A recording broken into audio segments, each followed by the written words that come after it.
Hi guys hi guys, আমি এখন আমার মার বাড়িতে এসেছি। এটা হচ্ছে আমার মার বাড়ির মেন রাস্তা, ঠিক আছে। এই হচ্ছে গেটের দিয়ে এখন মার বাড়িতে ঢুকছি। তা আপনাদের কেমন লাগছে? তা অনেক দিন পর আসলাম, যে বাড়িতে বোরিং হচ্ছিলাম, মেয়েরও পরীক্ষা শেষ হয়ে গেছে, ঠিক আছে। তাই আসলাম দুদিনের জন্য একটু মার বাড়িতে ঘুরতে।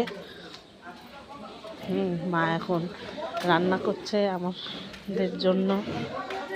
তা অনেক দিন পর ইচ্ছা করলো মার হাতের কিছু রান্না খাবো, ভালো মন্দ। এটা হচ্ছে আমার মার বাড়ির কলপার।